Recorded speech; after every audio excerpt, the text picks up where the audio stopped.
Okay, we are on from, remind me where you are, Lindsay, I keep forgetting. Hi, John. Yes, I'm here in British Columbia, Canada. So the Yeah, west coast of Canada. yeah, and it's a bit, I heard it's a bit smoky there today, is that right? Yes, John, we woke up to a lot of smoke this morning. It's the second day this week. And the wildfires from Washington and Oregon, it seems like the smoke is coming up here. We're going to have an air quality index of about 8 by this afternoon, which is not good. So you can how's that measured? Is 10 the worst and 0 okay? Yes, 10 would be the worst air quality, and then 0, 1, 2 would be okay. So we were at 2 this morning, and it's supposed to rise to about 8 this afternoon. So wow. And you can smell it. You can smell the smoke. So that's pretty bad then, isn't it? Yes, it's there quite bad. There seems to be fires all up and down that western coast, California, Oregon, Washington, and it's blown all the way up into Canada. Yeah, it's been very devastating down there. And I mean, I almost feel bad complaining that there's smoke, right? Because we do have some of our own wildfires here, but not to the degree that they're having down on the south coast there, on the west coast. Right. So did we mention that Lindsay's channel is called Friendly Pharmacy 5? No, we haven't mentioned that. Yes, that is. It's friendly and it's about pharmacy. So it's supposed to last for 5 minutes, isn't it? Yes, it is. Some of them go a bit longer. I've been doing some very interesting interviews and different topics around back to school that have gone a little bit longer, but I'm going to try to get back to that 5-minute mark. But yeah, lots of things going on there. Yeah, I don't think I'm capable of making a 5-minute video. Mine are, I've intended to many times, but it's never quite worked out. It's not easy. It's not easy, but yeah, we'll try. Right, tell us about the situation, if you don't mind, Lindsay, in Canada. Yeah, so in Canada, we were doing pretty well up until recently. And I think, COVID fatigue is a real thing. A lot of people in the younger demographic just needing to get out, needing to socialize over the summer, warmer weather, a lot of people just exposing themselves too much to too many bodies. And so we have had a 40% rise in increases in cases in the past couple of weeks. So we really need to get that under control, because as you know, this can be just like this can spread like wildfire if we don't get it under control. So it's a big concern, and schools just went back, in the last couple of weeks. So schools and universities. Yes. So most of the universities are online, but some people are still coming back. So it's not a very good combination to have rising cases and schools opening, for sure. Right. But the schools are back for all ages now, the younger kids and the secondary schools. Yes. Yeah. Across Canada now, as far as we know. And what about people getting sick? What we've found in the UK is the infection fatality rate actually seems to be remarkably low. It's looking at like about 0.3 to 0.4. Is it a similar situation in Canada? I mean, this is quite encouraging, I think, isn't it? That would be encouraging. I don't have the exact stats on that. I know that we still have a lot of capacity in our hospitals. And, the thing with this disease, as you know, is there's always this, 3-week-ish lag time from the time that people get sick to the time that they're, ending up in hospital. So our hospitals right now are okay. There is a lot of capacity, but if these cases keep increasing, in my province yesterday, there were 139 cases, and we've been in triple-digit cases daily for, a good couple of weeks. So if that keeps happening, this is eventually going to spill over into the hospitals. And so we haven't seen deaths like we did earlier on, which in Canada was largely due to long-term care homes.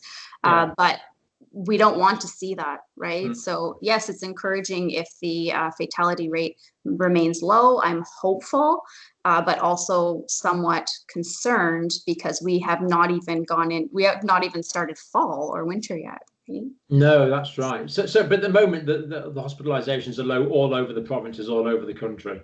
Yes, there's been a slight uptick in my province, and I believe in Ontario, but it's very, very slight. So. Yeah. And when you walk out on the streets, you get the impression that people have got this COVID fatigue, that they are starting to meet up and not wearing the masks and things like that?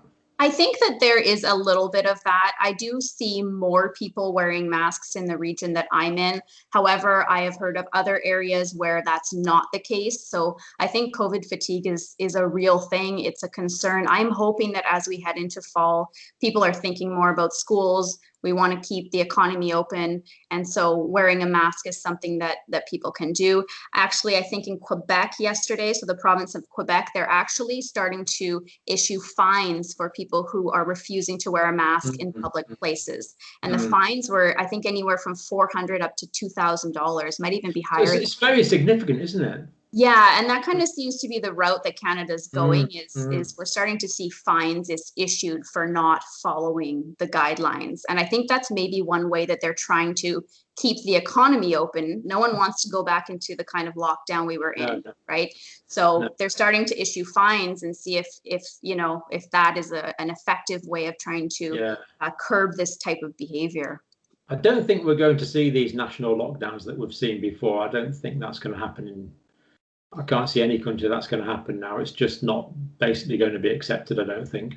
Yeah, I don't think that. I think that would be an absolute last resort, and I would be really shocked if that happened again. They did just close bars and nightclubs in my province. Yeah, but more targeted restrictions. Yeah. Yeah, exactly. More targeted and just kind of very slowly trying to see, okay, this is where transmission is happening.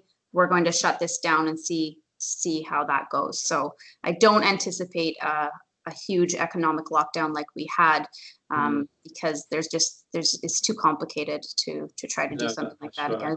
No one wants that. So no. Well, what about testing? I mean, what kind of is the testing capacity and how easy is it to get a test in Canada? I think it really depends on where you are. So Canada is obviously quite a large country geographically. I know that there have been challenges getting testing. I speak specifically of my province in British Columbia, where there have been long waits, even on the phone, to get an appointment to get a test. I know that the provinces are wanting to increase their testing capacity quite dramatically. Whether that will happen fast enough, because we are already seeing this surge in cases. And once you're seeing this surge, you have to be able to increase your capacity, or it has to already be there, right? So I think that our testing capacity is okay. I mean, it's hard to speak on behalf of the country, right? Yeah, it's a big place, isn't it? Because our country has been very interesting because it's kind of been 4 provinces that have had the most cases and have had the most need for testing, right? Yeah. So British Columbia, Alberta, Ontario, and Quebec have been the provinces with the most cases. So, they are we're hoping for a rapid test, the saliva test, right? Yeah. And Health Canada kind of shut that down at the beginning, and then they backed and they said, oh, actually, we're going to look at that. And so we're hopeful that within the next 2 to 3 months, I heard a minister of health on the radio this morning, and she was saying that, their biggest concern is the accuracy of the test. Yeah. So, well, the false positives could mean a lot of people are quarantining for nothing. False negatives could mean a false sense of security and could actually increase the amount of spread. That's right. I think inaccurate tests are arguably worse than no tests at all. Yeah, so it's understandable. Yeah. Mm-hmm. Yeah. Have you heard about our moon program in the UK? Yeah, I heard some. Our Moonshot program. I did, John. Do you think that's realistic, or? No, I don't think it's realistic. But don't let me bias you. What do you think? Well, I think that, in my province, we have we're doing about 4,000 to 5,000 tests a day, and they want to increase that to about 20,000 tests a day by the fall. And I'm pretty skeptical. So when I start hearing about 10 million tests a day, I just don't know if that's possible anywhere. It's technology that doesn't exist at the moment, unfortunately. It's a bit of a COVID dream. I don't. It's yeah. Mm-hmm. No, I'm not sure that's going to be happening anytime soon. But more testing is good. But maybe we just need to be a little bit more realistic with our approach. I think so. Then, of course, if people do test positive, it all depends entirely on them obeying the quarantine restrictions that positive test implies. Otherwise, there's just not a lot of point. Yes, and I know in a province of Ontario, There have been issues with people not obeying these quarantine restrictions, and now there are fines being issued for that too. And I mean, it's a lot of work to track these people down, and it's a lot of police work. It's a lot of resources going into that. So we have had that issue too. Just tell us what the weather's like there, Lindsay. Is it heading into? Do you call it autumn or fall in Canada? Yeah, autumn or fall. We say both. So we're just getting out of summer and we're heading into fall. So we're going to be heading into cooler temperatures and winter, and we have a long, dark winter. So trying to enjoy the rest of summer here. Absolutely, and it's this winter that's going to be pivotal in the international outlook of COVID, I think. I mean, I'm optimistic for a vaccine next year. I think that's realistic. Which one's going to win, or several, we don't know. But, you know, I think that for the winter of 21-22, this is all going to be fine. But for this winter of 20 to 21 is going to be the main trial. So I think that's what that's going to be the problem. So if you'd like to keep us updated on Canada, I'm sure lots of people would be interested. Yes, I'd be happy to do that. I mean, no news is good news in this topic, right? But I'm happy to keep everyone updated, and we'll see how school openings go. I'm a little bit concerned about that, but we've already had some cases and some outbreaks in Canada. But we're going to keep a close eye on that and see how things go here over the next few weeks. Would you like to send a message to your fellow Canadians? To my fellow Canadians? Yeah, absolutely. You know, we are all tired of COVID. We are all just but we all also want to keep our economy open, and we want to maintain the new normal that we have, right? So just maybe a message of encouragement, just hang in there, do what you can, stay strong, don't live in fear, but be wise and be careful, because the virus is still out there.